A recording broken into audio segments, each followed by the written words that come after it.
सुप्रभात बच्चों हिंदी की कक्षा में आपका स्वागत है। और आज मैं आपको रिवीजन दे रही हूँ पाठ 1 पद्य भाग से साखी, जो कि कबीरदास जी द्वारा रचित है। कबीरदास जी हिंदी के निर्गुण भक्ति शाखा के ज्ञानाश्रयी कवियों में अग्रणी हैं। इनके जन्म स्थान तथा वर्ष के संबंध में कई बातें प्रचलित हैं।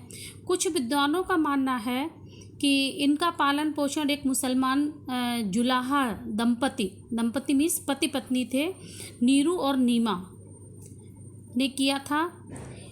इसका संबत उनका जो जन्म माना जाता है वो 1455 का माना जाता है। और इनकी मृत्यु के संबंध में कई प्रकार के मत हैं, किंतु अधिकतर विद्वानों ने इनकी मृत्यु 1495 में मानी है। हालांकि कबीरदास जी ज़्यादा पढ़े लिखे नहीं थे, परंतु बहुश्रुत थे। साधुओं संतों आदि के साथ बैठकर इन्हें ज्ञान प्राप्त किया था। इन्होंने साखियाँ और पदों की रचना की है, जिसमें एक निर्भीक समाज सुधारक का स्वर सुनाई पड़ता है। बच्चों, कबीर निर्गुण ब्रह्म के उपासक थे, इसलिए इन्होंने मूर्ति पूजा, ढोंग, आडंबर आदि का डटकर विरोध किया। इन्होंने हिंदुओं और मुसलमानों दोनों को ही इस प्रकार बाह्य आडंबरों के लिए फटकारा है। फटकारने से मतलब है उन पर व्यंग किया है। और कबीरदास जी की भाषाओं में अनेक भाषाओं के शब्दों का मेल है। तो आइए बच्चों देखते हैं साखी में कबीरदास जी ने किस प्रकार लोगों को अग्रसित किया है, आगे बढ़ाया है पढ़ाकर। देखिए, गुरु गोविंद दोऊ खड़े काके लागू पाए, बलिहारी गुरु आप नो जिन गोविंद दियो बताए। तो बच्चों, प्रस्तुत साखी में कबीरदास जी ने स्पष्ट किया है कि गुरु का स्थान ईश्वर से भी ऊंचा है। यदि मेरे समक्ष गुरु और भगवान दोनों खड़े हों तो मुझे पहले किसके चरण छूने चाहिए? और इस प्रश्न का उत्तर कबीरदास जी स्वयं देते हैं। वे कहते हैं कि पहले मुझे गुरु के चरण स्पर्श करने चाहिए, क्योंकि गुरु ने ही मुझे ईश्वर तक पहुंचाने अथवा ईश्वर प्राप्ति का मार्ग बताया है। दूसरी है हमारी, जब मैं था तब हरि नहीं, अब हरि है मैं नाई, प्रेम गली अति साकरी, तामे दो न समाही। देखिए बच्चों, बहुत अच्छी साखी है। प्रस्तुत साखी में कवि ने स्पष्ट किया है कि ईश्वर की प्राप्ति के लिए मनुष्य का अहंकार जो है वो सबसे बड़ी बाधा है। कभी भी किसी भी मनुष्य को अहंकार नहीं करना चाहिए। जब मैं था, देखिए मैं शब्द के 2 अर्थ दिए हैं यहाँ पर। एक तो मैं अपने लिए और मैं एक अहंकार के लिए, घमंड के लिए। ठीक है, तो जब मैं था तब हरि नहीं, अर्थात बच्चों जहाँ घमंड होगा, अहंकार होगा, वहाँ ईश्वर नहीं प्राप्त होगा। और अब हरि है मैं नाई, और जब मेरा घमंड दूर हो जाएगा, मेरा अहंकार दूर हो जाएगा, तो हरि मेरे पास है। अब घमंड नहीं है, मैं नहीं है मेरे पास, तो मेरे पास हरि है। हरि मीन्स भगवान। तो कहने का तात्पर्य है बच्चों कि केवल अहंकार शून्य होकर ही, अहंकार को मिटाकर ही ईश्वर की प्राप्ति हो सकती है। तो इस प्रकार बच्चों, इस साखी से स्पष्ट है कि ईश्वर प्राप्ति तथा साक्षात्कार के मार्ग में सबसे बड़ी बाधा जो है मनुष्य के सामने होती है वो अहंकार की होती है। और जहाँ अहंकार होगा, मैं होगा, वहाँ पर ईश्वर की प्राप्ति नहीं हो सकती। जब तक मुझ में अहंकार था, दंभ था, घमंड था, तब तक मुझे ईश्वर की प्राप्ति नहीं हुई, ईश्वर के दर्शन नहीं हुए। प्रेम गली अति साकरी, तामे दो न समाई। ये प्रेम रूपी जो गली है ये बहुत पतली है, सकरी है, इसमें दोनों एक साथ नहीं समा सकते। कभी कभी देखा आपने, बहुत पतली जगह होती है तो 2 लोग नहीं निकल सकते। तो इसी तरह ये प्रेम रूपी जो गली है ये बहुत सकरी है, पतली है, इसमें दोनों नहीं समा सकते। तो हमें अहंकार को मिटाकर ईश्वर की प्राप्ति करनी है। और अगर अहंकार नहीं मिटाएंगे तो आपके साथ ईश्वर नहीं रहेंगे।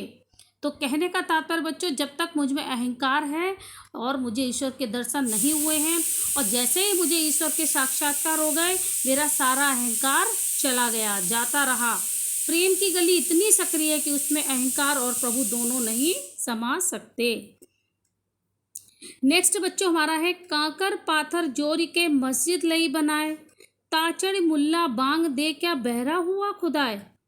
देखिए कितनी अच्छी साखी प्रस्तुत की है कबीरदास जी ने कि कांकर मीन्स कंकड़ पत्थर, कांकर मीन्स कंकड़, पाथर पत्थर, कि ये कंकड़ पत्थर जोड़ के हमने मस्जिद तो बना ली, लेकिन फिर क्या किया है, इसमें स्पष्ट व्यंग किया है।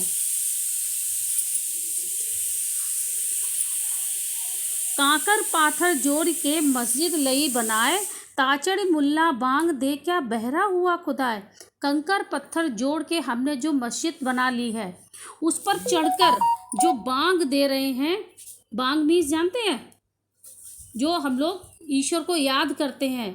आप देखते हैं कभी लाउड स्पीकर लगा लिया है ना, तेज आवाज़ चला रहे हैं, तो इस प्रकार कबीरदास जी कह रहे हैं कि हमारा खुदा, हमारा भगवान जो है वो बहरा नहीं है। कैसा नहीं है? बहरा नहीं है, उसको सुनाई दे रहा है। कंकड़ पत्थर जोड़कर मस्जिद बनाकर उस पर चढ़कर जोर जोर से बांग देना बेकार है, व्यर्थ है, क्योंकि ईश्वर को सब कुछ सुनाई देता है, इसलिए उसे शांत स्वर में भी पुकारा जा सकता है। ईश्वर हमारे दिल में रहता है, हमें दिखावे की कोई ज़रूरत नहीं है, इसलिए हमें ईश्वर में जो शांत स्वर भी से भी पुकार सकते हैं, और क्योंकि हमारा ईश्वर जो है वो बहरा नहीं है। पाहन पूजे हरि मिले तो मैं पूजूं पहाड़, ताते ये चाकी भली पीस खाए संसार। देखिए बच्चों, प्रस्तुत साखी में कबीरदास जी ने कहा है कि जो हमारे हिंदू की मूर्ति पूजा पर प्रहार करते हुए वो कहते हैं कि केवल पत्थर पूजने से ईश्वर की प्राप्ति संभव नहीं है। पाहन पूजे हरि मिले, अगर हमें पत्थर पूजने से ईश्वर की प्राप्ति हो जाए तो मैं दिन भर ईश्वर की पत्थर पूजता रहूं, ठीक है। तो मैं पूजूं पहाड़, तो मैं इस पत्थर से भी बड़ा जो पहाड़ है उसको मैं पूज लूं, ठीक है। पत्थर पूजने से यदि भगवान की प्राप्ति हो जाती तो मैं पत्थर के पहाड़ जो हमारा सबसे बड़ा होता है उसको पूजता। पत्थर की मूर्ति से तो पत्थर की बनी ये चक्की अच्छी है, चाकी मीन्स चक्की, ताते ये चाकी भली, चाकी मीन्स चक्की, चक्की ही अच्छी है जिससे पीस खाए संसार, इससे अन्न को पीसकर आटा बनाया जाता है और जिससे सभी लोग शांति पूर्वक खाते हैं, इस अन्न से लोगों के पेट भरते हैं। तो इस प्रकार कबीरदास जी कहते हैं कि पत्थर पूजने से यदि भगवान की प्राप्ति हो जाती तो मैं पत्थर के पहाड़ को पूजता। अतः हमें क्या करना चाहिए कि हमें मूर्ति पूजा पर उन्होंने इसका प्रहार करते हुए कहा है कि हमें ईश्वर हमारे अंदर है, हमें दिखावे की कोई ज़रूरत नहीं है।